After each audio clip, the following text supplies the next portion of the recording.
All right, Thomas, we'll be pushing the broadcast live to the virtual platform here in the next 45 seconds. Nothing for you to do here. Just kind of look at it as a 5 minute heads up.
Good day to everyone logging on to Money Show's Virtual Expo Fixed Income Forum. Thanks for being here. We do have about 4 minutes before the start of the next session. So sit back. We'll be right back with you. You do have a chat box to the right of your video player, so feel free to type in any questions as we go. Time permitting, we'll get those questions answered from Thomas. So have those ready. We'll be right back with you. Stick around.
All right, Thomas, we're about a minute 15 out. I'm going to go ahead and stop share on my side. So if you want, go ahead and click that share screen button. We'll make sure everything looks good.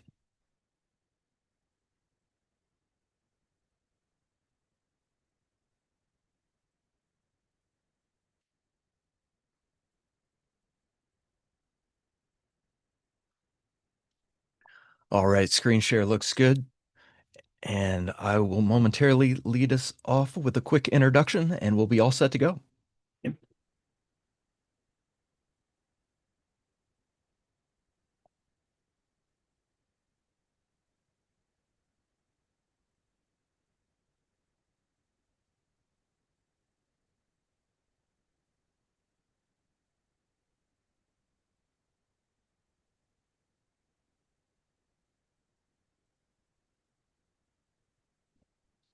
And a great day to everyone logging on to Money Show's Virtual Expo. Thank you so much for being here. We are pleased to welcome Thomas Tzouras, Managing Director and Head of Fixed Income Research at Strategas Securities. His work touches on all aspects of broad market fixed income strategy, as well as clients' asset liability management needs. His focus includes interest rate and credit term structure strategies, callable bond analysis, sector relative value research, and valuation analysis for treasury, agency, and high grade corporates. Thomas, thank you so much for taking the time out today. It's all yours. Oh, yeah, thank you for having me. And so I'll speak for about 25 minutes. I want to leave some room for questions, and if those were to come up. And basically, let me start by just talking. We're gonna break this down into three categories here: inflation, treasury supply, and the credit sector outlook. I think these are the th three things that are on folks' minds when they're talking about the bond market.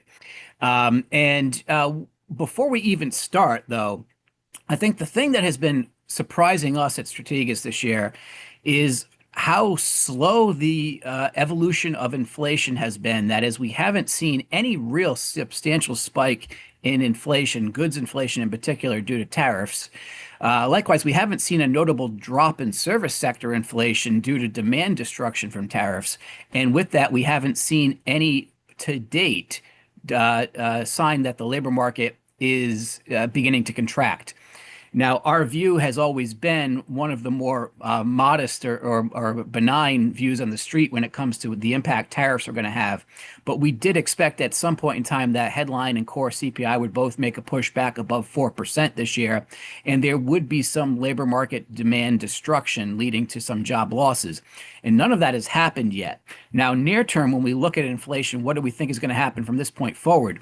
Well, if goods inflation hasn't begun to hit just yet, it's very unlikely that it's going to start to hit in the next quarter or so, because the impact of tariffs is, for the most part, now in the past. And eventually we're going to start to get these base effects where you actually see inflation declining, all else equal.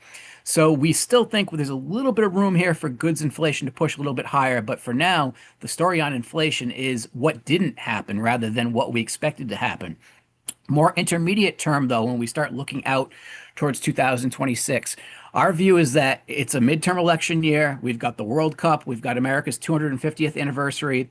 We have the one big beautiful bill, which is stimulating corporate spending, and we have a huge amount of tax refunds that are going to be coming out, about $1,000 more per household, based on our analysis from our Strategas policy team in the first quarter, all of which should keep the growth rate in the U.S. moving back towards 3% in 2026. And with that, service sector inflation should begin to rise. So we kind of get past one potential hiccup here on the inflation front, with goods inflation not leading to the spike that we expected. But right around the corner, if the labor market doesn't begin to contract, we're looking at service sector inflation beginning to pull inflation higher again. In longer term, when we're looking at inflation, we've had a fairly unique and fairly dire view on the U.S. labor market in terms of the supply and the structure of the labor market from a long-term perspective. We argue that there has been substantial structural damage done to the U.S. labor market starting as far back as 40 years ago, where there's geographic mismatch between where the jobs are in demand and where jobs in labor supply is. There's also huge skill mismatch between the jobs in demand and the skills being supplied. We're also seeing a secular rise in unionization, which is also going to lead to some further upward pressure on wages. And then the other problem that we have when we think about wage pressures, especially service sector inflation, is that roughly 40% of the US consumer base is either retired or public sector workers. And for the most part, they're looking at a 3 to 5% on average, we'll call it wage gain, from cost of living adjustments and union contract negotiations for the next 3 years. That all of that suggests that wage pressure around 4% is probably not going to subside unless there is enough demand destruction done to cause the labor market to contract, i.e., a recession. Outside of a recession, we should expect to see wage growth still pushing towards close to 4%. And with that, you should see CPI really struggling to drop below 3%, and actually, on a cyclical basis, wanting to rise back up to 4%.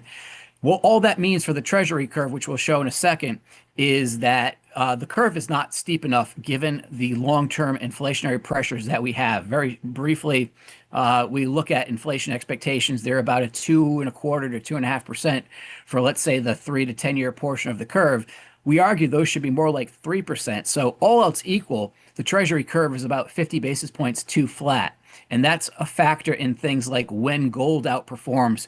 The curve being too flat heading into risk-off trades leads to more of that overflow going into alternative risk-off assets, safe haven assets like gold. So on the inflation front, we're just basically saying we kind of dodged a bullet here on goods inflation, but outside of a recession, it's going to be hard to dodge that second bullet on service sector inflation next year.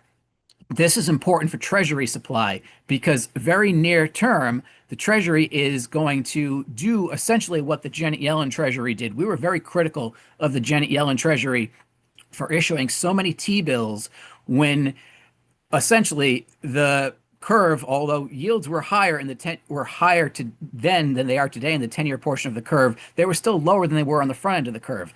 And the deficits that the U.S. is going to be producing for the next, we'll call it 5 to 10 years, are going to be something in the $1 to $2 trillion per year range. That's an extraordinary level of deficit to be financing with bills alone. And so the Yellen Treasury brought bills up from about, we'll say, 16% of marketable debt outstanding up to about 23% or so. And the percent Treasury is going to essentially do the same exact thing. They're going to bring bills outstanding up to eventually about 30%, it looks like. This should have the near-term impact of flattening the curve further. One of the reasons why the U.S. curve is too flat is because, simply put, we're just not seeing the typical increase in coupon auctions that you might expect to see, given how large the deficits are. This is bad for the taxpayer, but what both the Yellen Treasury and the percent Treasury have learned is the Fed funds rate in the front end of the curve is no longer the most important borrowing rate in the world. It's the 5 to 10 year Treasury, but very specifically the 10-year Treasury. And the greatest risk to capital markets is a bear steepener. The inverted curve, the days where the inverted curve is a great threat. It's still a threat to Main Street USA. An inverted curve still poisons the credit channel for roughly 60 to 70% of U.S. households and small businesses. But in terms of GDP, that portion of the economy makes up a very portion of the population makes up a very small portion of the economy. In terms of what drives the economy, it's really the 10-year or the 5 to 10-year portion of the curve. And in particular, when you look at funding schemes that are related to things like private credit or even just more generic commercial real estate, the 5 to 10-year portion of the curve is the stress point. Both Yellen and Bessent recognize that keeping the curve flat is one of the keys to keeping the wealth effect in place. But intermediate term, the deficit probably has some room to shrink from tariffs, but that shrinkage is going to be limited to 200 to 300 billion versus what the baseline might have otherwise been. So whether we're looking at a $1.5 trillion deficit or a $1.8 trillion deficit, it's still going to be gargantuan. So there is some potential decline in the deficit. And what this means is that the Treasury can wait a little bit longer to raise coupon auctions. But longer term, coupon supply, particularly in the 5 to 10 year portion of the curve, is going to have to rise. The percent Treasury has said no indications that that coupon auctions are going to rise anytime in the next few quarters. We can interpret that to mean no increase in coupon auctions before the end of next year. But when we look out towards 2027, they can probably wait until middle of 2027 because they're still issuing more 10-year instruments than are maturing. But eventually the deficits at 2 trillion or slightly less than 2 trillion a year, those are going to require an increase in coupon auctions. When that happens, especially if we're still seeing service sector inflation making a substantial gain or move towards 4%, then you would expect to see 10-year Treasury rates eventually make another move back out to 5%. And that is the real risk, the bear steepener. And we think the bear steepener returns to the U.S. Treasury market by middle portion of next year. And that brings us to the real risk to the U.S. economy, and that is the credit sector. Right now, the credit sector, we're starting to hear stories of zombies and cockroaches. And what we argue is that, simply we have been using liquidity to paper over the zombie companies for quite some time now, dating back to 2008. And COVID and the pandemic just resulted in just one more big flush that kept liquidity flowing. But eventually, you're going to start to see these zombie companies increasing in numbers and the cockroaches or whatever you want to call them. And we can see stress starting to build. We see the headlines. Our concern is not this year or next year. Our concern is 2027, let's say 3 to 6 months after that bear market steepener has really kind of wreaked havoc in the treasury market. If tens make a move out to 5%, that's going to present material headwinds to the process of scooping and tossing zombie company debt, or simply just trying to keep bottom-up cost pressures contained for those businesses that are still churning out positive free cash flow. So we can see the credit risk building, and we're worried about effectively inflation and the treasury supply crowding out the corporate space. And you could actually see the treasury supply crowding out the mortgage space. So my last point on this, kind of three high-level points before we go into some charts, is that if you want to look to a leading indicator of the economy and, let's say, the equity markets, typically you'd say, well, look at investment grade or high yield credit. We argue high yield credit is going to be a lagging indicator of equity markets, or at best coincident. And investment grade credit is probably going to be coincident, but probably not leading.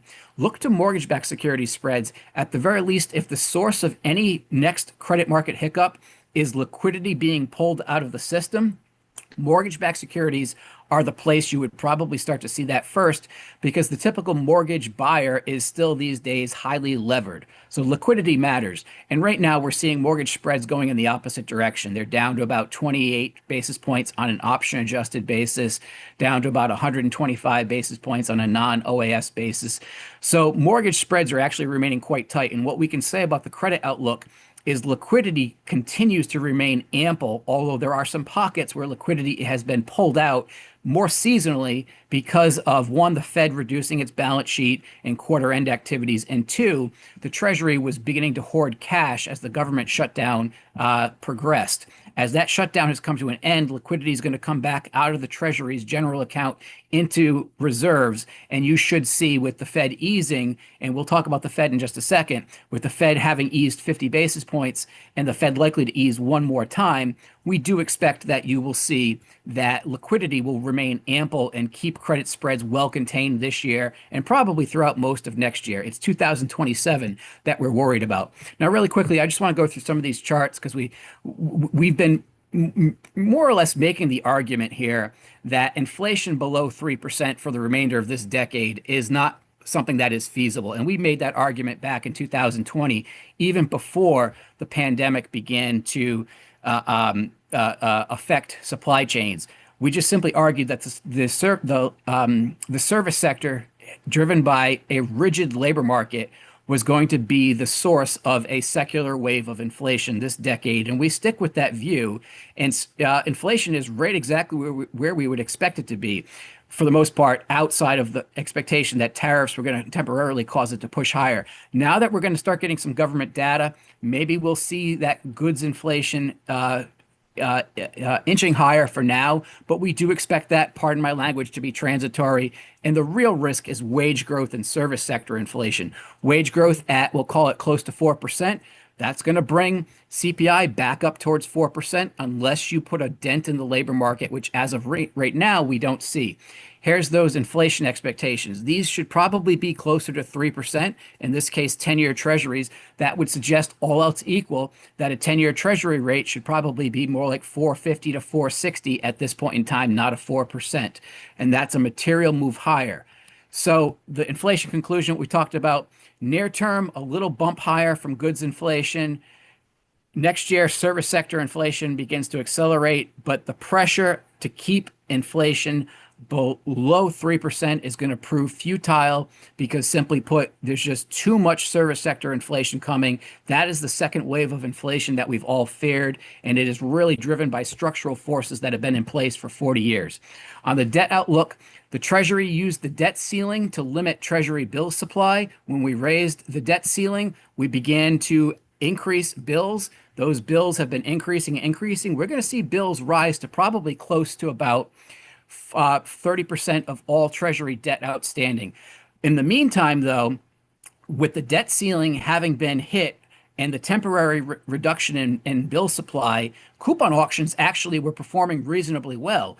And with the Treasury now coming out of the debt ceiling and increasing its T-bill auctions, coupon auctions are still kind of performing well. That's a good thing because coupon auctions, if you're not familiar with the concept of a tail, coupon auctions were tailing pretty much consistently by a handful of basis points, whether we look at twos or tens, over the last, we'll say, 10 years, and the tails have been getting worse and worse, indicating that demand is evaporating the longer the auctions are going on. But with the debt ceiling, those tails were getting a little bit smaller.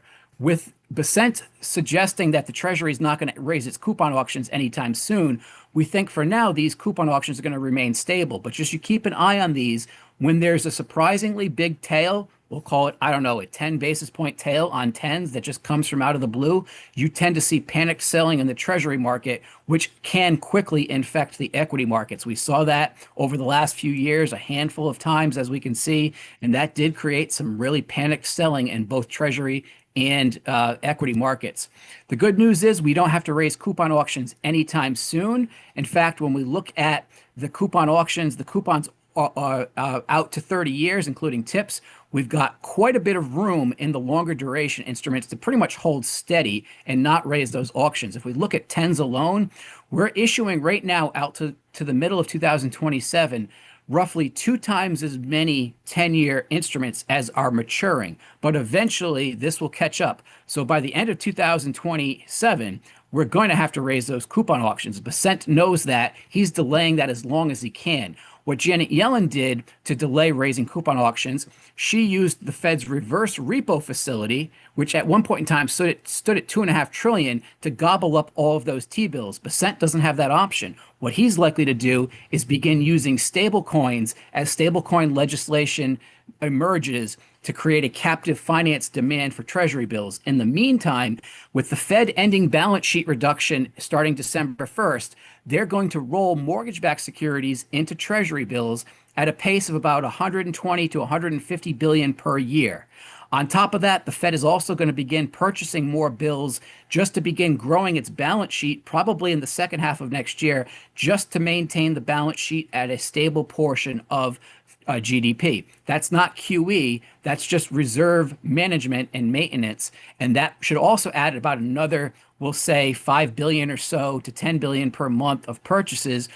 Altogether, the Treasury is going to find there's going to be about 200 billion of demand for T-bills per year just from the Fed alone, starting December 1st to the end of next year. That's good because they're going to pump about 650 billion extra T-bills into the market, just like the Yellen Treasury did. So they've met about a third of that demand.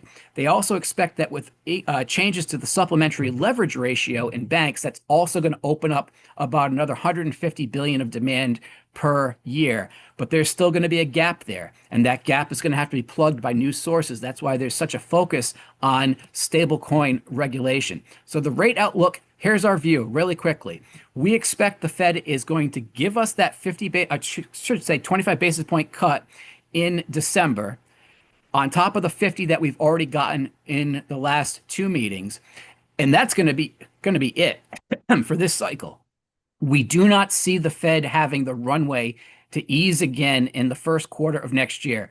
We're going to call it something less than a 50-50 chance they cut again in the first quarter. But the problem is we see so much fiscal stimulus coming next year in anticipation of the midterm elections, then the World Cup being a really big driver of demand growth, and as well as the America's 250th anniversary. All of that should keep the Fed on hold throughout the remainder of next year. What that means is the Fed funds rate's got another 25 basis points to drop, and that's it. And that probably means that 2-year yields are a little bit overbought where they are today, and we could easily see 2-year yields beginning to gravitate higher by early next year as the market takes those last rate cuts and just basically takes them off the table.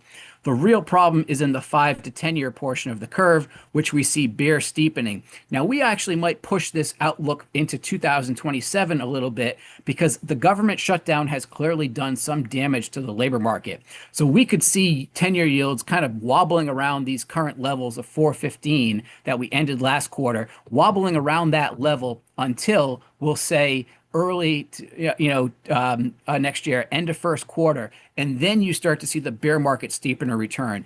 So I don't want to pound the table on tens hitting 5%, but I do feel confident that tens are going to be above 4.5% by the end of next year. Where they are is going to depend on how much damage the government shutdown has done to the economy. But we think there's been enough damage so far so that you will see economic data coming in on the weaker side when it does eventually begin to come in, and that could be the case until February, at least, given how much damage we think has been done.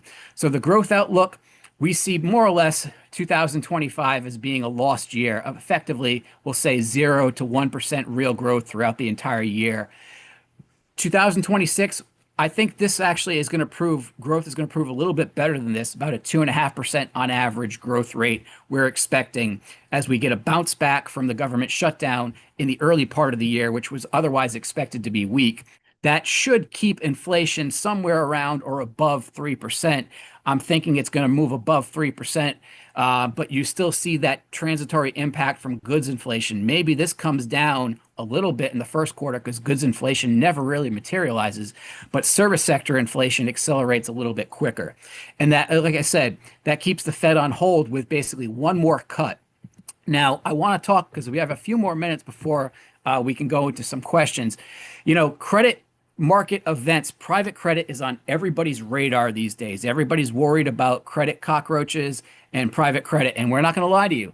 We see real risks there. Although we're not experts on private credit, you are seeing the makings of a Bear Stearns type funding scheme between private credit shops and captive insurance companies. And now Bloomberg is starting to sound the alarm on this as well. You're going to see CNBC doing it. The financial media has caught wind of the fact that essentially private equity, private credit firms have purchased their own captive insurance companies and have been using those insurance companies to create cheap borrowing sources to fund AUM in private credit.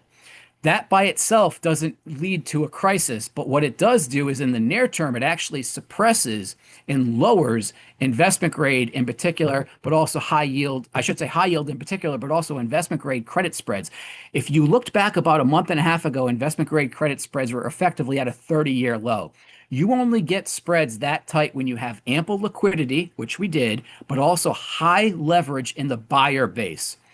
It's not 2008 anymore. It's not 1998 anymore. So the leverage in the buyer base is harder to find. But what we believe is private credit via insurance subsidiaries is adding leverage, pulling public credit out of the high yield market, pulling some public credit out of the investment grade market, and as a consequence, lowering spreads effectively, we'll call it artificially, beyond what is a natural level.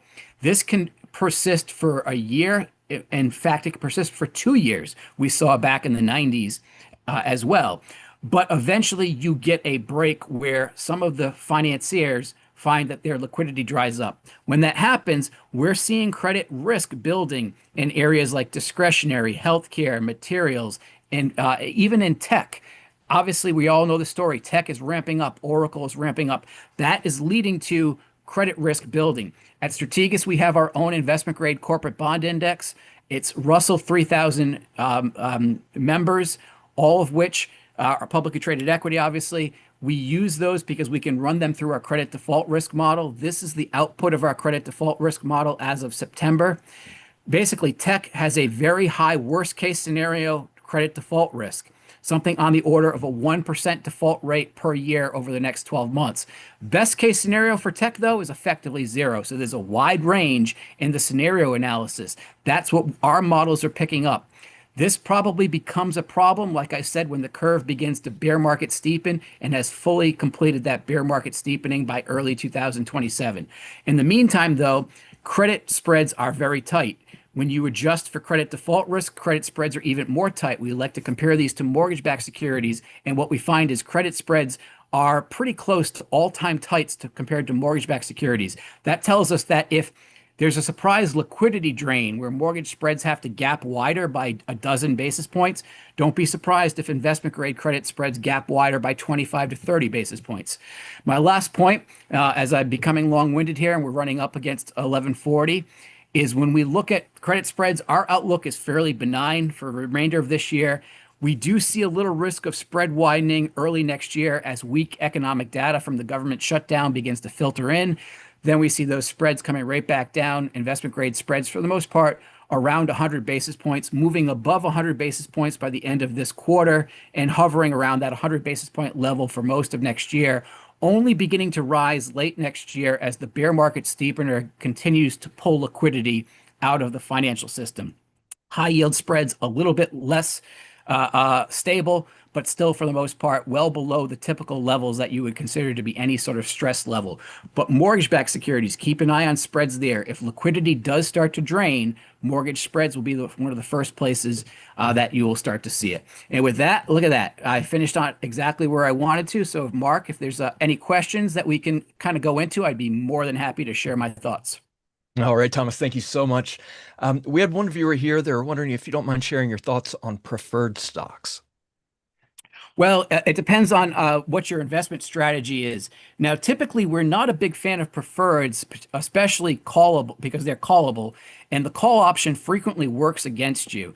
That's not to say that it's a bad investment. It's that typically you can find a better risk reward profile when you compare both the interest rate risk and the credit risk by buying, if you're just looking at bank preferreds, buying the sub debt. The sub debt typically gives you a much more stable interest rate risk profile with almost the same level of yield. So we tend to prefer subordinated bank debt, sub debt. But with that said, we do think that the financial system, at least the bank-driven financial system, bank-based financial system, will be fairly well capitalized in the next economic downturn. So we're not too concerned about that. We think the primary risk for preferreds, though, is the interest rate risk. Interest rate volatility is going to continue to be very high for years to come. That means you could get quick extension on a preferred that was expected to be called, or in contrast, you could have a preferred that was expected to last, we'll say, 10 years and it gets called in 6 months. So that call risk on preferreds is really what we worry about, not so much the credit risk. All right, excellent. Thank you so much. Another viewer here, they're wondering, what's your opinion on foreign bond markets? Well, we still find, I mean, truthfully, if you're a US based investor and you have to be dollar hedged, then yes, foreign markets do look attractive, depending on what part of the curve you want to look at. Japanese instruments actually are cheap relative to treasuries if you can hedge them back into dollars. You get a similar argument in obviously places like France and Italy. You hedge from euro to dollar, you pick up quite a bit of yield versus the treasury curve. So that type of investor, if you can currency hedge, you find that they're very attractive. If you don't currency hedge, then you're taking on quite a bit of equity-like risk in the currency. The dollar could easily pop 15% higher versus the euro or pound, and that can wipe out pretty much your entire gains for 5 years on those instruments. So we would recommend currency hedging those instruments, and when you do, listen, France may have its problems, Italy may have its problems, but they're, in my opinion, they're not going to default anytime in my lifetime. So when those spreads widen out versus, say, German bonds, and they're in contrast, I should say, and as a consequence, U.S. Treasuries, we would be buyers of those if you can currency hedge it back to Treasuries, back to the dollar. We would like that. So we like the higher yielding, we'll call it the higher yielding G10 sovereigns. All right, thank you very much. This next one, you did mention Japan. So with policy shifts from foreign central banks, such as the Bank of Japan, do you foresee significant foreign investment flow changes impacting any demand for U.S. treasuries? No, not really. And we can actually quantify what we think might happen. And I think this question is in reference to, is the global economy de-dollarizing? Yes, incrementally, and it might last 1,000 years, to be perfectly honest with you. It's not going to be a quick process. How much are we de-dollarizing? Well, we can just roughly estimate if we're going to pull in 200 billion of tariff revenue this year, that's probably about 200 billion less of treasury demand. And if you want to figure out how much of an impact that has just on the 10-year portion of the treasury curve, that might be 2 basis points. So you can argue if tariffs remain in place as they are, then every year, or we'll call it over a decade, the treasury curve, twos, tens, will probably be about 20 basis points steeper from 2 basis points per year of steepening, all else equal.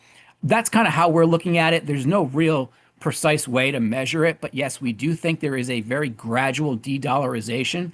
But I'd argue we're not really de-dollarizing for other fiat currencies. We're de-dollarizing for commodities. And you'll see commodities in general in another super cycle, but any one could be the leader for 6 months, 12 months. It could be gold, it could be copper, it could eventually be oil. We like commodities versus the dollar versus all fiat currencies. That's where we think the incremental safe haven money is going to. And those commodities will be extremely volatile, by the way.